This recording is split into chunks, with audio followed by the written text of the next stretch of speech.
scroll saws that we have in class. And we're going to take a quick tour of what all the parts do and how to adjust things on the saw. Let's start with the most important things first, because I'm going to be repeating those a lot here today. So this is a safety guard. This one is called the foot.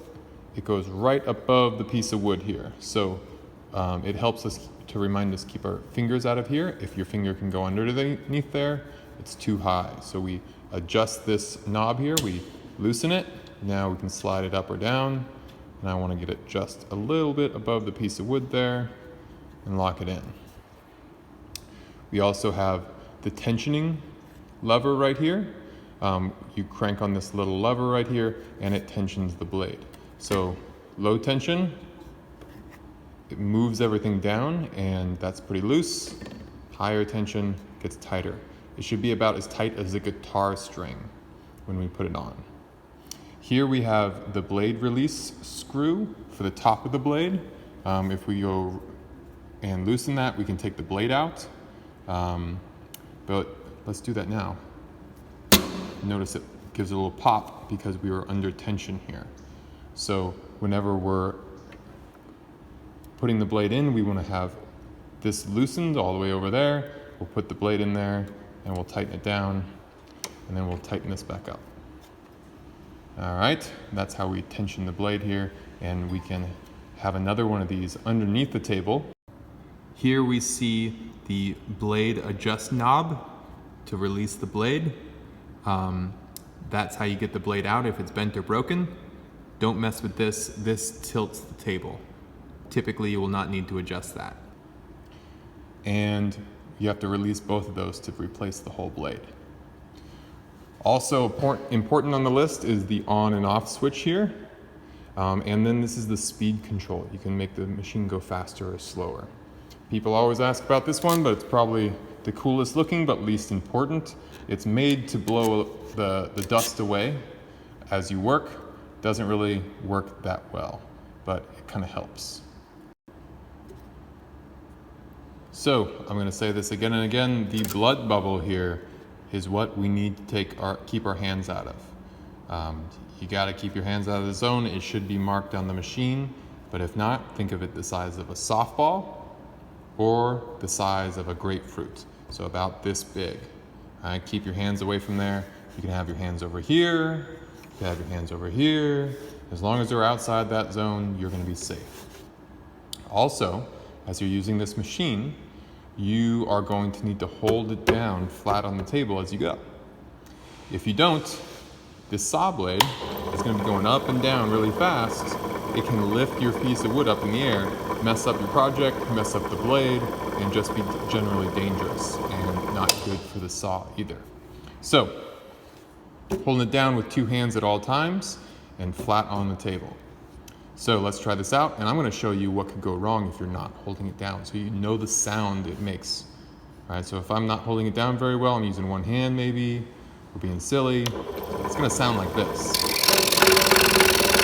You can see the piece of wood is rattling and going up and down here, and it's bouncing around. Sometimes it'll sound even worse than this. If it gets really bad, it'll sound like that.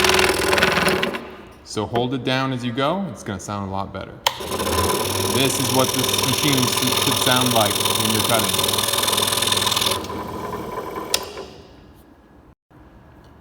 Before cutting, we always want to know where we're going to cut. So we're going to draw some lines. This saw is really good at cutting curves, not very good at cutting straight lines. So I have a curve here I could cut.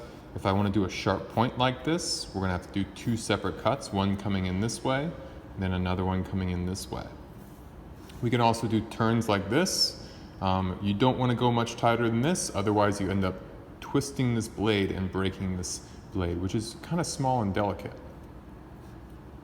So now that we have our lines, we want to think about holding this safely.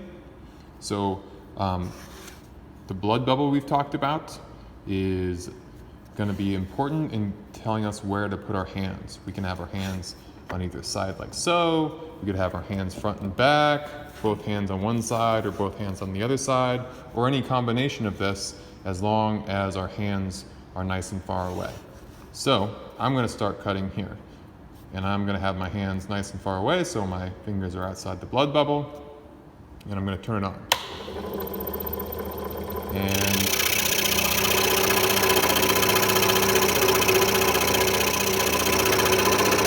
it takes a little practice to get good at following the line. That's why we're practicing before cutting on your actual project. Notice now this hand is getting a little close as I move closer. Sometimes it's nice to get an extra piece of wood or a pencil to kind of hold down your project and keep cutting it safely. Don't expect to be perfect the first time you make a cut. My cut right now is not perfect either. But I'm getting better as I go here, trying to follow the line.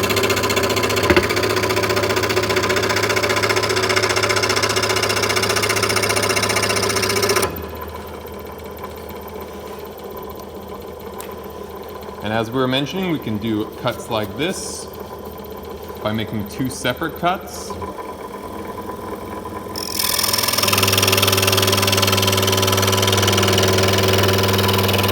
One. When I back it out, I'm going nice and slow. And then I can make my second cut.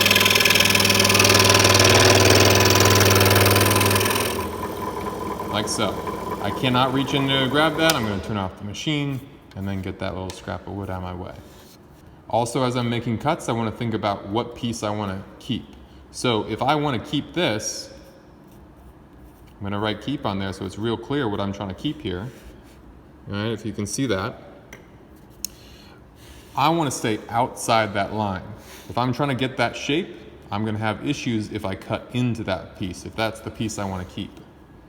So as I cut here, see if I can get a good view, I'm going to say just a hair outside that line.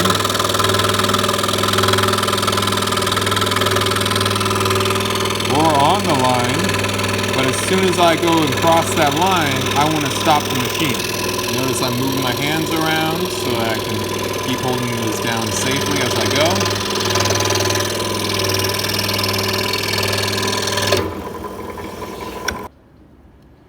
Now notice that the piece I have, I can see the pencil line all the way around, and I can always come back with a disc sander or a belt sander to sand things to be exactly the shape I want.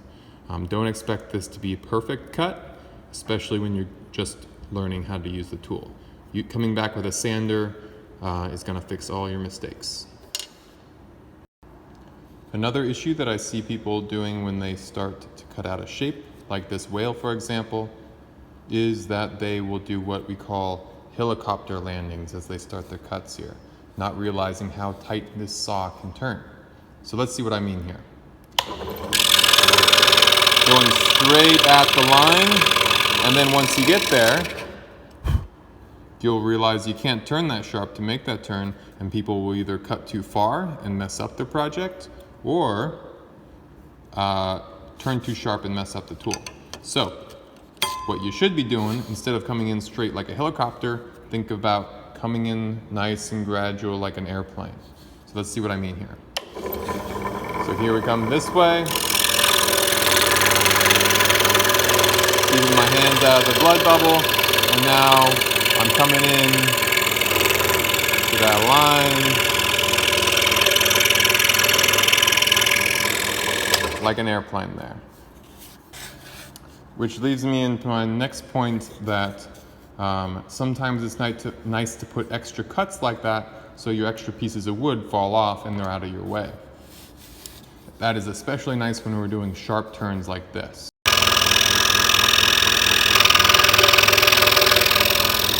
So I wanted to show you what happens when we turn too sharp and bend that blade.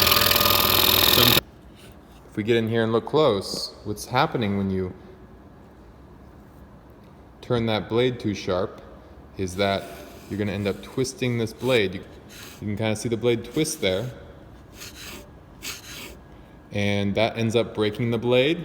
Also will end up burning your piece of wood and breaking and messing things up here too. So don't turn too sharp or you'll mess things up. It's important to realize that this blade has teeth that are pointing downwards like this. Those teeth are going to push the wood down into the table. If they're going the opposite way, it would lift the piece of wood up. So the teeth should always be pointing down. Also notice that the blade only has teeth on the front. So some people try and push the piece of wood sideways sometimes, or backwards this way. It's going to mess up the saw when you do that. All right, think of it like a bicycle, right? You have to be moving forward as you turn, right? You can't be just going straight sideways on your bicycle. That would be ridiculous and not a bicycle anymore.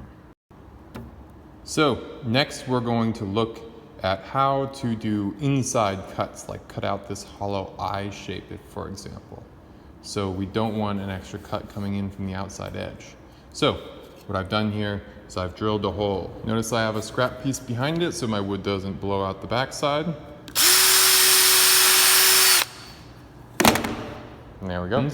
Now, basically what I have to do is I have to release this blade and then untension the lever here. I've backed this tensioning off so it moved this down a little bit. Now I can lift the whole thing. I'm going to take that blade and see if I can get it to go down that little drilled hole that I've just done, like so, dropping it back down, trying not to bend the blade there. Then this knob is tightening down again. Then I am tightening this down here until I am about as tight as a guitar string again. Now looking good, start cutting.